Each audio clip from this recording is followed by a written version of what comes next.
We may not know the Ace's actual name, but we know who he's based on, and who he's based on is considered the greatest softball player to ever live. No, not you, Sid. Oh, man, you talking about them Ace of Diamonds, man? He got invited to the dang White House, man. Went up and struck out Martin Fitzwater, man.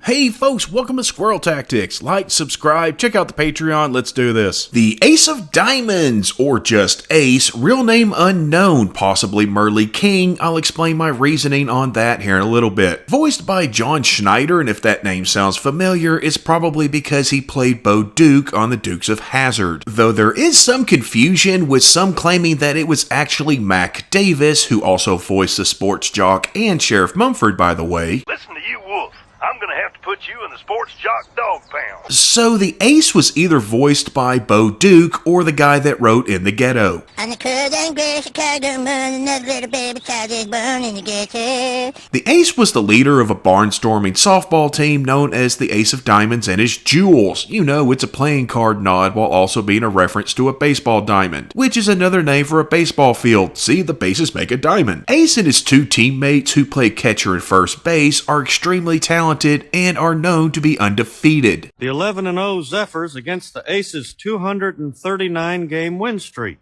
239? I do want to add here, the team should have 4 members because what are they going to do if all of them get on base? The Ace is also known to throw ridiculously hard, and there's even a story about him that has apparently made the rounds. They say he used his fastball to stun a bear to keep it from mauling a little girl. He appears in one episode, you gotta believe in moderation, where Hank and his softball team, the Zephyrs, And that's why we're the first undefeated softball team in Arlen Rec League history. complete an undefeated season. Let me correct myself, the first undefeated season in Arlen Rec League history. I gotta put some respect on it. All you have to do is believe to achieve. Now get up there and do what my shirt says. Okay, issue here. Why is Hank okay with the name the Zephyrs? A zephyr is a slight breeze. And let's not forget that the show has previously made jokes about team names like the Wind. Beat those wolves, Dad. Sure. And you have a good soccer game. Beat those, fluffy puffs or whatever. Dad, they're called the Puffin' Stuffs. So I can't help but find it kinda odd that Hank would willingly coach or manage a team called the Zephyrs. Was it an alphabetical league and they didn't want to be called the Zebras? Also, I know some of y'all are fans of Donna, so I'm just gonna leave this picture here for a second. And you're welcome. Anywho, Hank goes to give a pep talk at the high school and he finds out that the baseball program was axed due to lack of funding. Now, if I could have all the members of the baseball team please stand, I'd like to tell you a little story about never giving up. Oh, the baseball program's been cut, Hank. Budget issues. Go Longhorns. So, in a rare instance, Peggy comes up with a good idea and suggests that they play against the Ace and his Jewels. We could play the Ace of Diamonds and his Jewels. They take on local teams and use their crazy antics to raise money for charity. Atta girl, Peggy, that's a gribble of an idea. Now go screw something up. They watched the tape that Peggy found, seen some rather impressive feats performed by the Ace, such as playing on stilts or pitching from the outfield. Well, I'm in quite a pickle here. I might as well have a sandwich with it. I hear on some mounds that are wired for it, he makes a Denver omelet. Another thing the Ace was known for was always giving away the prize money for winning the game to charity, though that's not totally true. Unbelievable? Not for softball's #1 philanthropist. The Ace always gives the winner's check to charity. We find part of that out when Hank and Peggy announce to the team that they're playing against the Ace, and the team keeps 10%. Now the Ace and his team keep 10% of the gate, but the winner gives the rest to Tom Landry Middle School to save the baseball program. That's not really much, but we learn more about that later. The team is sad because they know they're supposed to just lose, therefore ending their undefeated run, but Hank has a different idea and wants to actually try to win. An idea he manages to get over with everyone. They want to be challenged. They're dying for someone to give them an actual game. What a thrilling idea. Davids, pick up your slingshots. We're going to slay the Ace.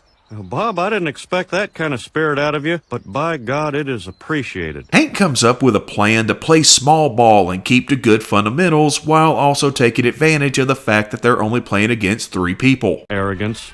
It's their fatal flaw. And I gotta say, Hank really knows how to hype people up, and I get a chance to show this, which I will never pass up. League Chu! Yeah! Hey, I believe, Hank, we'll win because our Lord Jesus Christ shows us to win!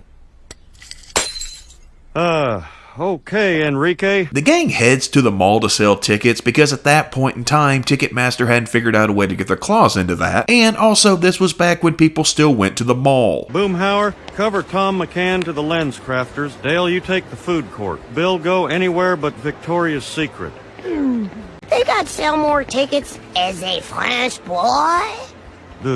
We get a little info on the Ace when we find out that he's been touring for quite a while. If he was doing it when this guy was a kid, I'm guessing he's been doing it for at least 20 years. Daddy saw the Ace play in Kerrville when I was your age. I got to stand on home plate and have the Ace knock a peanut off my head. Awesome! Hey, how much do you think they'll beat you by? 10? 15? So real quick here, let's say he's been touring for 20 years and he's had 239 games over a 20-year span, meaning that he played roughly 12 games per year. The guy he's based on averaged 181 games per year, so the writers really should have gone with a higher number of games for the Ace. Remember, this is a touring team, so they don't really have a season, though it is quite possible that they didn't play during the late fall and winter months. Anywho, we really see how Hank is getting irritated at the idea of his team losing, even though he's expected to lose because it's all in good fun. But Hank sees it as a challenge when it really shouldn't be. It's a weird case of him and Peggy switching places, which they sometimes do. Hold on. I'm not so sure we're gonna get beat. We're in it to win. Yeah, I suppose your fastball can stun a bear too. We get to game time and we see our first signs that the Ace may not be the up-and-up guy his reputation shows him to be, much to Hank's irritation. All right, it's showtime. Little tip, when I strike you out, take a step like you're gonna charge the mound, and I'll stare you down. I've gotten digits from the ladies in the upper deck when I break this out. Again, this is all for fun and all for entertainment, things that Hank is apparently oblivious to. Ace is definitely about entertainment. He seems likable and pretty darn good at working a crowd. Evening, I'm the Ace, and I'll be your tour guide on a magical trip around this 12-inch world I call softball. But he and his teammates are rather confused when Hank decides to bunt instead of swinging away, which is what he's supposed to do because it's entertaining. All aboard! The Ace pitches, and Hill bunts to third base. Ace tries to get things back on track by doing his next bit, but it also kind of gets ruined. This is where I pitch by smell. Luckily, my catcher hasn't changed his socks all week. Watch out! The Ace is pitching blindly, and the Zephyr's bunt to third base. Yeah, more bunting, and as the Ace and his Jewels share their confusion, Hank realizes that the ball is still live, and he ends up scoring, exciting the team and showing that maybe, just maybe, Hank's plan to beat the Ace and his Jewels was gonna work. What are these jackasses doing? He's gonna bunt again?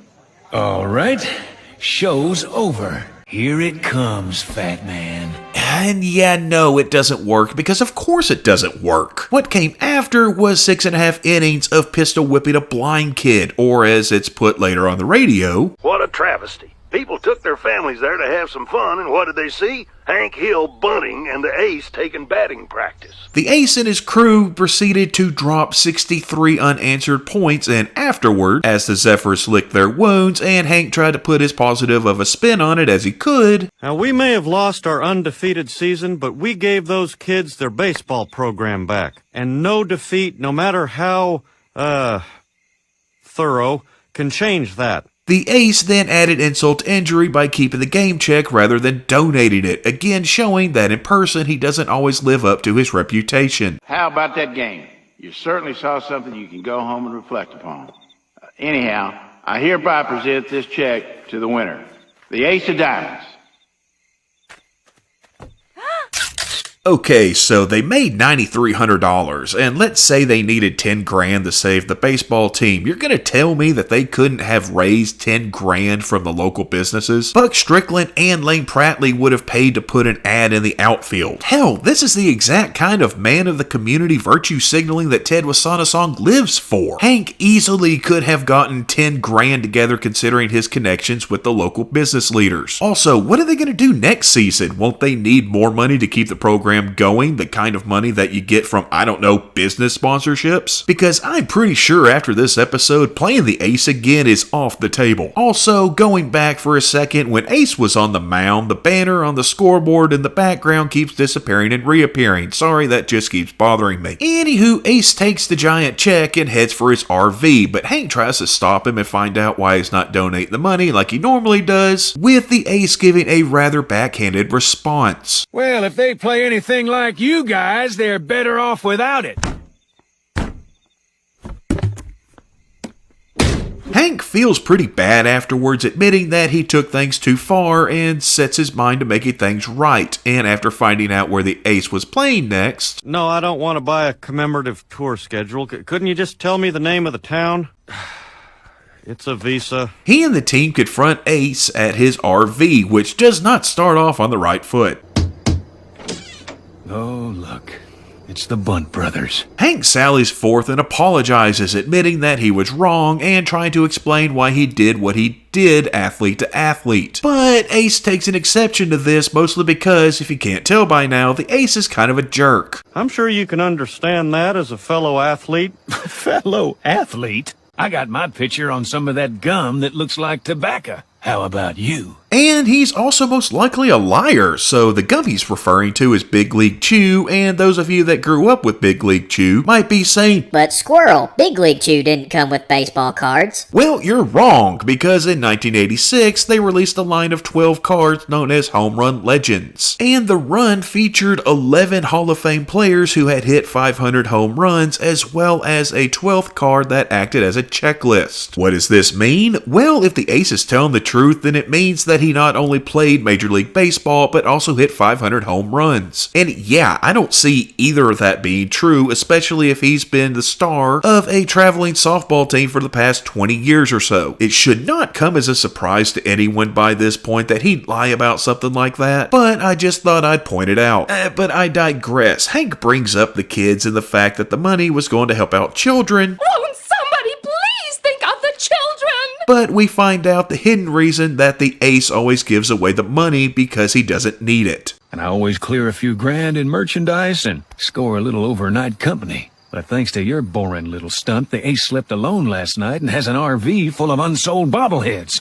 You know what that's like when I go over a railroad crossing. I love that bobblehead line, by the way. For some reason, it gets me every time. Hank really tries to hammer home that he's there for the kids. And to be fair, it's not like Hank is just asking for the money. He's asking for another chance where they're willing to completely lie down and do the job. Unfortunately, the Ace is an even bigger jerk than we had previously imagined, and he makes an odd request. I'm a nice guy.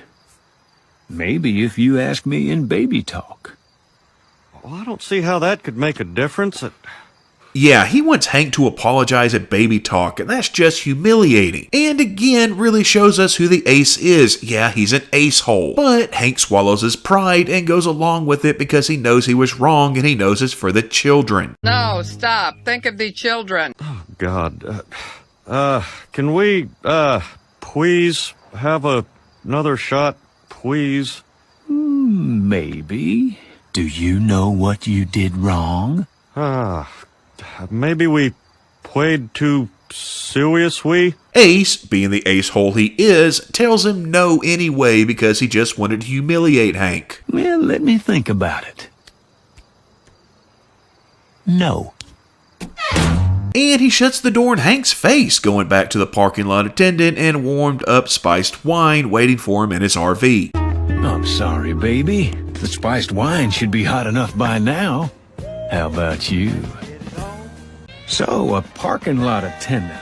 You ever park one of these babies? Hank continues to try and reason with him by yelling at the window, but it doesn't do any good, seeing as the ace is occupied with his lady friend, spiced wine, and the sweet, sweet sounds of Marvin Gaye. Hank is not backing down, but his team sure is, with Dale voicing his opinion. Save your breath, Hank. The only thing that could get him out of there is a twister. The RV's only predator. Quickly followed by the others becoming convinced that there's just no point in trying anymore, that the ace had won, and it was a fool's errand to not accept it. Hope is a vessel dashed upon the rocks of... Oh, what's the point? Wait! I know who can send us a twister! And with the help of our...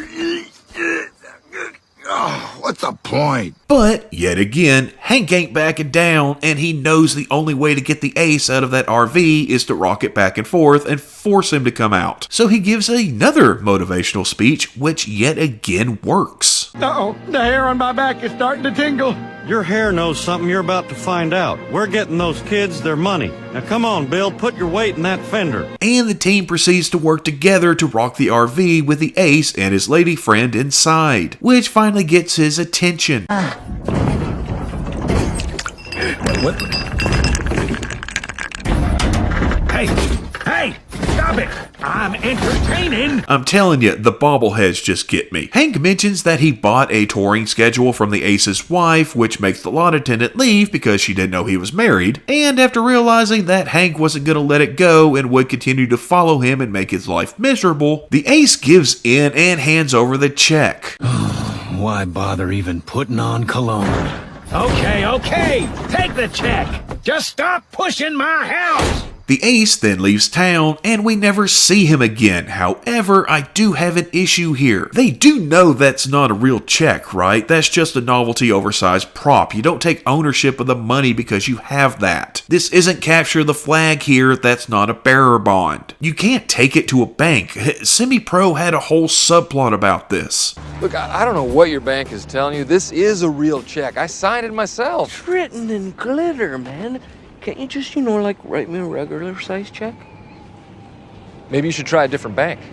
A big bank. And I get, yeah, it's a symbol of their victory, but it's worthless, and again, I have to stress that they wouldn't be having to do any of this if they had just gotten local sponsors. So the ace is an amazing talent, but is also a jerk who looks down on the people he plays against, both figuratively and, while wearing stilts, literally. All the while cheating on his wife on a nightly basis, and overall just being a crappy person who only cares about himself. And that brings us to the real version of the ace, Merle King, better known as Eddie Feigner, also known as the King because he's considered the greatest softball player to ever live. From 1946 until he retired after a stroke in 2000 at the age of 75, the King and his court, as his team was called, played over 11,000 games, won 9,743 of them, during which 141,517 batters were struck out. He was blindfolded for 8,698 of those strikeouts, by the way. He pitched 930 no-hitters. Oh, and he also pitched 238 perfect games. They defeated over 900 championship teams, and they did this with a four-man team. Pitcher, catcher, first base, and shortstop. Why four? Well, as I stated earlier, what would they do if they loaded the bases? The King was actually banned from championship play because he was too good, and it wasn't considered fair to have him pitch. He struck out Pete Rose and Mickey Mantle. In 1967, he struck out Willie Mays, Willie McCovey, Brooks Robinson, Roberto Clemente, Maury Wills, and Harmon Killebrew. All of those being Hall of Famers, by the way, in a row. In 54 years, he gave up 2 home runs, and he played all over the world, from the North Pole to the Great Wall of China. Sports Illustrated ranked the King and his court as one of the 10 best sports teams of the 20th century. ESPN ranked Eddie as one of the 10 greatest pitchers of all time, and he was the only softball pitcher on a list of Major League Baseball pitchers. He threw blindfolded, behind his back, between his legs, pitched from second base as well as center field. Could his fastball stun a bear? Well, Well, up until 2006, Eddie held the record for fastest pitch in history at 104 miles an hour. And remember, that's 104 miles an hour throwing underhand. You might be wondering who reported that he pitched that fast. Well, how about ESPN, the New York Times, the Washington Post, and it was verified by the University of Windsor in Ontario, Canada. There's a really good video on him done by Baseball Doesn't Exist, so yeah, if you want to learn more about him, you should check that out. No other player in history, not Wayne Gretzky or Tiger Woods or anyone else, was as dominant in their sport as Eddie was in softball. On the field, Eddie respected every player they played against and was known for saying, when a man steps up to the plate, we have nothing but respect for him. Off the field, he seemed to be just as good of a guy as he was on it, and I couldn't find anything negative about his character, only that he was a fun-loving, goofy, yet incredibly hard-working and talented player. The man was a legend that sadly never got the recognition that he deserved. So, the ace, yeah, he was an ace-hole, and besides being a ridiculously talented barnstorming pitcher, he had little in common character-wise with the man he was based on. His public persona was a man of the people, but in reality, he was a serial cheating jerk who only cared about himself, money, and finding a local lady for some nightly activities. He's pretty much a perfect example of never meeting your heroes. He may have been able to stun a bear with a throw to save a little girl, but I'm pretty sure he'd only do it if he got credit for it. All in all, the ace was talented, and he might have been the ace, but no matter how many strikes he threw or games he won, he would never be the king. There,